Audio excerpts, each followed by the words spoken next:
Egypt Civilization Part 1. Question. Describe the main features of Egypt civilization.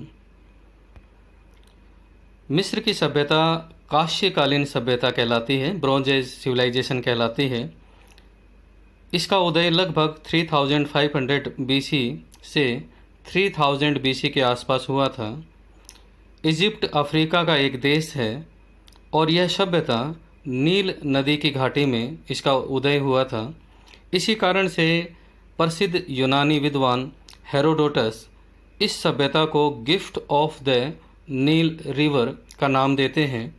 इसके साथ साथ इस सभ्यता को पिरामिड एज सिविलाइजेशन भी कहा जाता है, क्योंकि इसी दौरान ही मिस्र के अंदर पिरामिडों का निर्माण हुआ था। अब कौन लोग थे जिन्होंने मिस्र में इस सभ्यता का निर्माण किया था, इस विषय में विद्वानों के अलग अलग विचार हैं। अनेक ट्राइब्स थी, रेसिस थे जिन्होंने इस सभ्यता का निर्माण किया, जिनमें लीबियन, नूबी, सीरियन, काकेशियन, सेमेटिक इत्यादि थे। इस सभ्यता के विषय में जानकारी के लिए हमारे पास अनेक स्रोत हैं, जैसे archaeological, literary, modern sources. Archaeological sources के अंतर्गत सबसे महत्वपूर्ण हमारे लिए जो स्रोत हैं वो हैं पिरामिड, इसके अलावा मोनूमेंट्स, टेम्पल, स्कल्पचर्स और बहुत सी एक्सकेवेटेड साइट्स हैं। लिटरेरी सोर्सेज के अंतर्गत हेरोडोटस, डायोडोरस जैसे विद्वानों की पुस्तकें, बाइबल और पृष्ठ मैनेथो के द्वारा लिखा गया वृत्तांत लिखी गई पुस्तक, हालांकि ये ओरिजिनल रूप में उपलब्ध नहीं होती। मॉडर्न सोर्सेज भी हमारे सामने हैं, जिसके द्वारा हम मिस्र की सभ्यता के विषय में जानकारी प्राप्त करते हैं। 1798 के दौरान जब फ्रांस के शासक नेपोलियन बोनापार्ट ने मिस्र पर आक्रमण किया, उस वक्त उनके साथ कुछ विद्वान भी थे। उन्हें रोसेटा नामक स्थान पर, जो मिस्र में है, एक अभिलेख, एक इंस्क्रिप्शन उन्हें मिला, जिस पर 3 प्रकार की लिपियां लिखी हुई थी।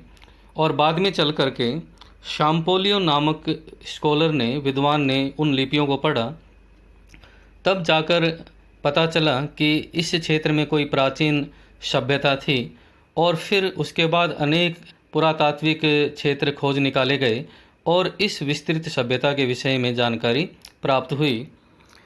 इसके अलावा बहुत से इंस्टीट्यूशंस हैं जो मिस्र की सभ्यता पर जिन्होंने कार्य किया, और बहुत सी आधुनिक लेखकों की रिसर्च है, बुक्स हैं, जिनके द्वारा मिस्र की सभ्यता के विषय में बहुत सी जानकारियां हमें प्राप्त होती हैं। अब हम बात करेंगे पॉलिटिकल हिस्ट्री के विषय में। प्राचीनतम समय में, यानी कि पिरामिड काल के दौरान, मिस्र 2 भागों में विभक्त था, अपर इजिप्ट और लोअर इजिप्ट। लगभग 3400 BC के दौरान राजा मेनिस के द्वारा इसका एकीकरण किया गया था। मिस्र के राजनीतिक इतिहास को हम 3 भागों में विभक्त कर सकते हैं: पिरामिड एज, फ्यूडल एज यानी सामंती युग, और इम्पेरियलिस्ट एज। हमारे सिलेबस में पिरामिड एज है। यही वह समय था जब कांस्य काल था, ब्रॉन्ज एज थी। अब हम बात करेंगे पिरामिड एज के विषय में। इस दौरान पिरामिडों का निर्माण हुआ था और साथ के साथ इजिप्ट का यूनिफिकेशन भी हुआ था। लगभग 3री डायनेस्टी उससे लेकर के 6ठी डायनेस्टी तक अत्यधिक पिरामिड बनाए गए थे।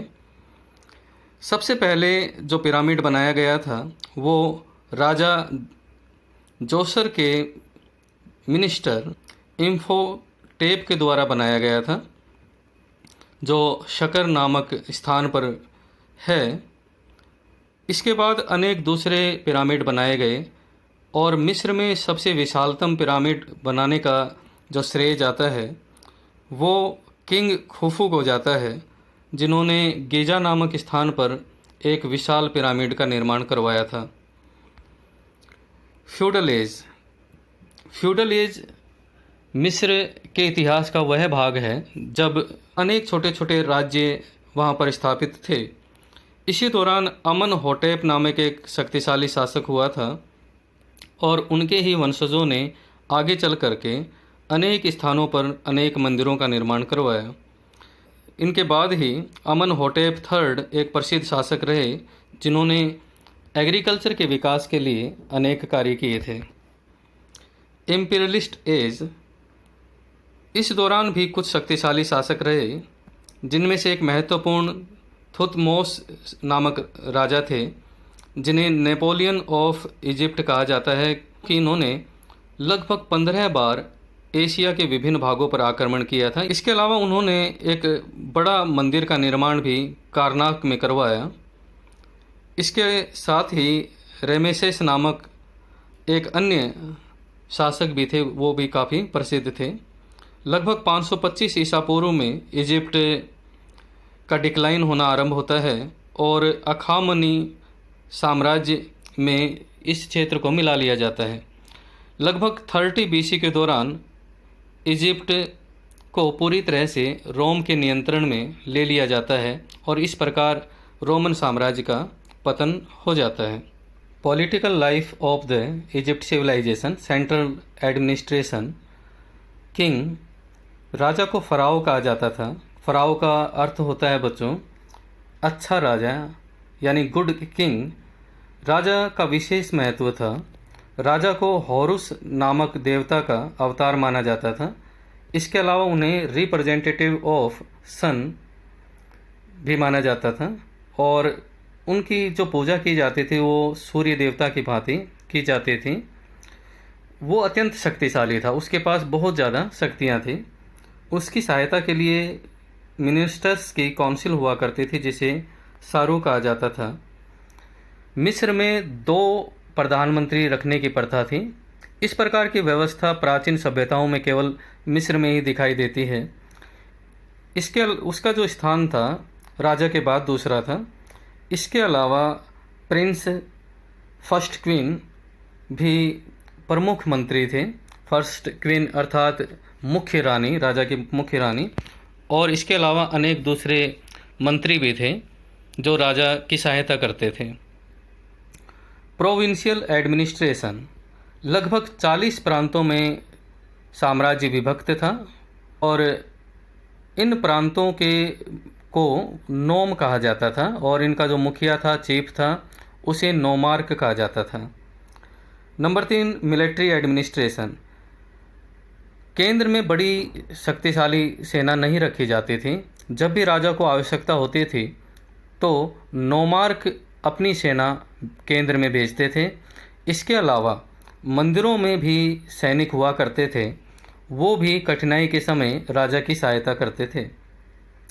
Judicial administration, supreme court and chief justice was pharaoh. राजा जो फ़राओ कहलाता था उसका दरबार ही सुप्रीम कोर्ट था और जो मुख्य न्यायाधीश भी राजा ही माना जाता था। इसके अलावा राजा के द्वारा न्यायाधीश नियुक्त किए जाते थे जो न्याय करते थे। प्रांतों के अंदर नोमार्क न्यायाधीश का कार्य करते थे। सबसे विशेष बात यह है कि जो डॉक्यूमेंट्स मिलते हैं उससे पता चलता है कि जो लॉ थे, कानून थे, वो समानता पर आधारित थे। हार्ड पनिशमेंट दिया जाता था और विभिन्न प्रकार का न्याय से संबंधित रिकॉर्ड रख लिया जाता था। Revenue administration, land revenue and other many sources. राज्य की आमदनी का प्रमुख स्रोत लैंड रेवेन्यू था। इसके अलावा विभिन्न माध्यमों से भी राज्य की आय हुआ करती थी। बहुत से दूसरे टैक्सेस भी लगाए गए थे। Social life of Egypt civilization, social classification. समाज 3 भागों में विभक्त था, अपर क्लास, मिडिल क्लास और लोअर क्लास। अपर क्लास के अंतर्गत king, royal family, administrator, feudals, rich person आते थे। मिडिल क्लास के अंदर ऑफिसर, इंडिपेंडेंट सिटीजन, बड़े पीजेंट, क्लर्क, आर्टिशियन, ट्रेडर इत्यादि। लोअर क्लास के अंदर small traders, small peasant, labour, slave इत्यादि आया करते थे और बेगार सिस्टम भी प्रचलन में थी। फैमिली, पैट्रियार्कल फैमिली थी। अर्थात पितृसत्तात्मक फैमिली थी। परिवार में पुरुष जो सदस्य था, वृद्ध पुरुष सदस्य था, उसे परिवार का मुखिया माना जाता था। जॉइंट फैमिली हुआ करती थी। पोजीशन ऑफ वुमेन, बहुत अच्छी पोजीशन स्त्रियों की थी इस सभ्यता में। जो प्रमाण मिलते हैं उससे पता चलता है कि विभिन्न प्रकार के राइट्स स्त्रियों को मिले हुए थे। सोशल, इकोनॉमिक, पॉलिटिकल जो एक्टिविटीज़ थी उसमें पार्टिसिपेट किया करते थे और संपत्ति का उसे अधिकार मिला हुआ था। लेकिन इसके साथ साथ बहुविवाह भी प्रचलन में था। एक से ज़्यादा विवाह किया जाता था पुरुष के द्वारा। Living standard, dress and ornament, upper class के जो लोग थे वो लग्जीरियस लाइफ जीते थे, बिग हाउसेस में रहते थे, उनका अच्छा फर्नीचर हुआ करता था, कलरफुल कर्टेन इत्यादि वो यूज किया करते थे, अच्छा भोजन किया करते थे, प्रीशियस क्लॉथ हुआ करते थे। और जो सामान्य लोग थे उनका जीवन बिल्कुल सामान्य था। ऑर्नामेंट सभी स्त्री और पुरुष दोनों ही यूज किया करते थे। Food, veg and non veg दोनों प्रकार का भोजन प्रचलन में था। विभिन्न प्रकार के फ्रूट्स थे, वेजिटेबल्स थे, मिल्क इत्यादि, मिल्क प्रोडक्ट इत्यादि वो लोग यूज किया करते थे। Amusement, dance, music, singing, festival और दूसरे ओकेशंस थे, वो उनके मनोरंजन के साधन थे। स्लेव सिस्टम, काफ़ी संख्या में दास रखे जाते थे और दासों पर मालिक का पूरी तरह से नियंत्रण हुआ करता था। विभिन्न प्रकार के डॉक्यूमेंट्स मिलते हैं जिससे पता चलता है कि दासों के साथ क्रूरता का व्यवहार किया जाता था और विभिन्न माध्यमों से दास बनाए जा सकते थे, जिसमें सबसे प्रमुख था अगर कहीं पर आक्रमण किया जाए और उस आक्रमण के दौरान जो बंदी बनाए जाते थे वो दास के रूप में रख लिए जाते थे। इसका नेक्स्ट जो पोर्शन है वो बच्चों हम नेक्स्ट लेक्चर में करेंगे। Thank you.